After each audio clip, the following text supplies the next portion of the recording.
merci d'être là sur ma chaîne SIPCOM pour une nouvelle vidéo de formation sur les microtiques.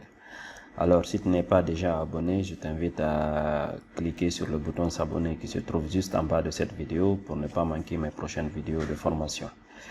Alors, sans plus tarder, lors des deux précédentes vidéos, on avait vu comment donner l'accès Internet à un sous-réseau, donc notamment le LAN 1 de notre architecture. Nous lui avons donné l'accès Internet à travers la configuration du NAT et une route statique qu'on avait effectuée lors des deux précédentes vidéos.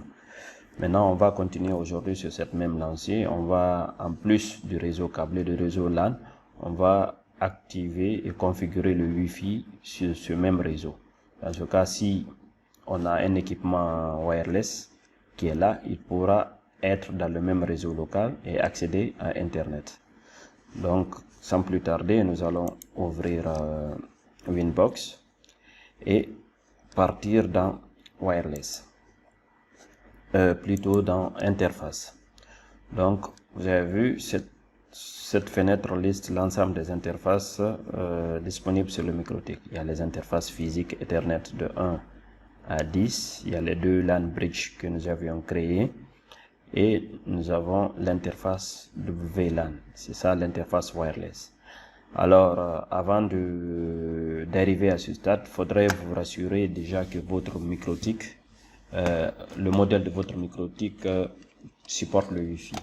Moi, j'ai le RB2011 qui est là et qui a des antennes, deux antennes. Donc, celui-là, cette version, ce modèle supporte le Wi-Fi. Parce qu'il y a un autre RB2011, le même modèle RB2011, pour lequel le Wi-Fi n'est pas supporté. Je vais vous le montrer. Le voici. Donc, lui aussi, c'est le RB2011, modèle RACAB, mais qui n'a pas d'antenne. Et par conséquent, il ne peut pas faire du Wi-Fi. Donc, avant de passer à la configuration, rassurez-vous que le modèle que vous avez supporte le Wi-Fi. Donc, une fois cela étant, il faut venir dans cette interface au niveau de interface list et activer l'interface. Pour l'activer, il faut juste faire un clic droit sur l'interface et ensuite choisir Enable. Là, j'ai activé l'interface. Je vais essayer maintenant de pouvoir configurer les paramètres Wi-Fi. Pour configurer les paramètres Wi-Fi, il faut venir dans double-cliquer même sur l'interface. Je double-clique sur l'interface. Je viens dans Général. Dans Général, on peut changer le nom de l'interface, l'interface Wi-Fi. Donc, par défaut, elle est appelée WLAN 1. Vous pouvez mettre un nom qui vous convient ici. Mais moi, je ne vais pas la changer. Je laisse le nom par défaut. Ensuite, je choisis l'onglet Wireless. C'est l'onglet le plus important pour la config Wi-Fi. Donc, il y a déjà le mode. Le mode, ça, comme son nom l'indique, permet de choisir le modèle de fonctionnement du routeur. Donc, le mode le plus utilisé, c'est le mode AP Bridge. Dans ce cas, le réseau câblé et le réseau Wi-Fi sont sur le même segment. Donc, il y a un bridge entre le réseau câblé et le réseau Wi-Fi. Donc, ils auront le même sous-réseau. Donc, ils vont avoir le même serveur DHCP qui va leur fournir les IP. OK? Donc, je choisis le mode AP Bridge. Ensuite, je choisis ici le SSID de diffusion. Donc, par défaut, ils mettent microtique. Nous, on va changer. Je vais mettre lab, par exemple, lab microtique. OK? Donc, ensuite, il y a le security profile. Le profil de sécurité, c'est par défaut. Donc, c'est le profil par défaut qui est utilisé. On va le laisser, on va l'éditer après pour les paramètres de sécurité. Donc, une fois que cela est fait, je clique sur appliquer, là, et je clique sur OK. OK.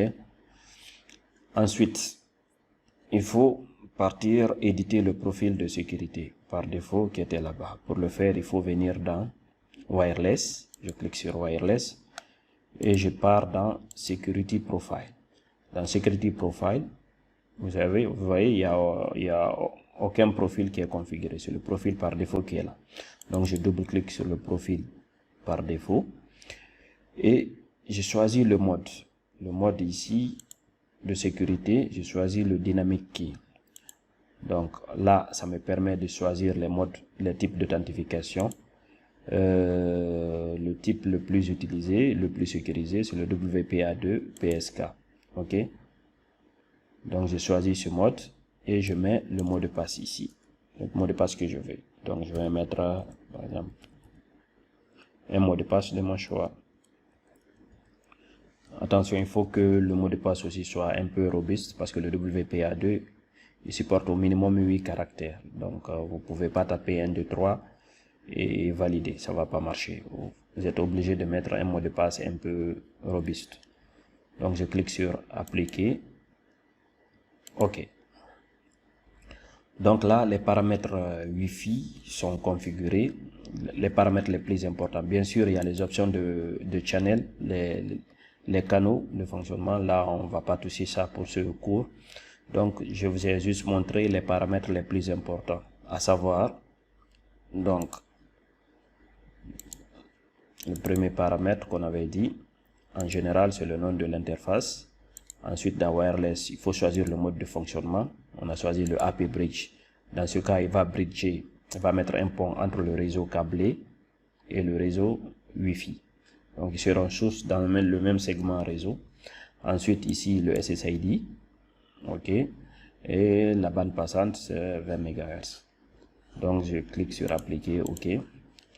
Après cela, maintenant, il faut mettre l'interface wireless qu'on a créé dans le bridge qu'on a créé. On veut bridger l'interface Wi-Fi avec le bridge LAN 1. Donc dans ce cas, il faut venir dans bridge et ajouter le port, l'interface plutôt Wi-Fi sur le LAN 1. OK, donc je clique sur plus. Je choisis l'interface LAN 1 qui est là et je dis que cette interface fait partie du bridge LAN 1. Je clique sur appliquer. OK. Donc ce qui fait que les wireless qui sont derrière cette interface, les équipements Wi-Fi qui sont derrière cette interface, ils seront dans le même bridge que les équipements physiques qui sont connectés sur les ports faisant partie du bridge LAN 1. Donc, nous savons qu'il y a un serveur DHCP qui dessert ces équipements-là. Donc, c'est ce même serveur DHCP aussi qui va fournir les IP à toutes les interfaces faisant partie de ce LAN 1, y compris l'interface Wi-Fi. OK. Voilà, je vais essayer maintenant de tester.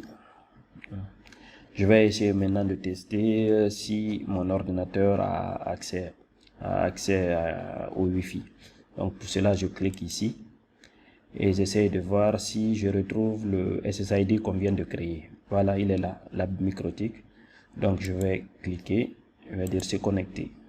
Donc il va me demander le mot de passe. Je vais taper le mot de passe qu'on a tapé précédemment dans la config. Et je clique sur suivant. OK. Et je vais voir s'il va essayer de se connecter.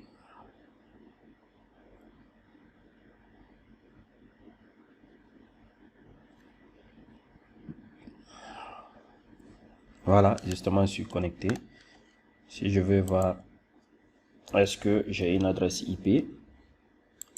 Je vais venir là, je vais taper ipconfig. OK.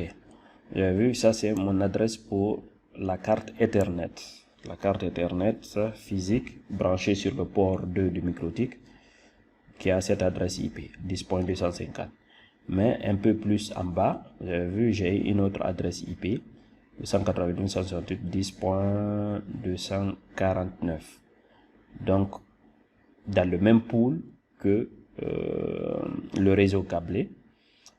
Voilà, donc j'ai accès à Internet à travers l'interface Wi-Fi. Donc, même si je désactive le port 2, je pourrais pinguer et accéder à Internet. Vous avez vu, c'est assez simple pour la configuration du Wi-Fi. il n'y a pas grand chose pratiquement à faire. Donc la première des choses, pour récapituler, il faut juste activer l'interface. Ensuite, une fois l'interface activée, choisir le mode de fonctionnement. Le mode le plus populaire, c'est AP Bridge, pour bridger le réseau câblé et le réseau non câblé.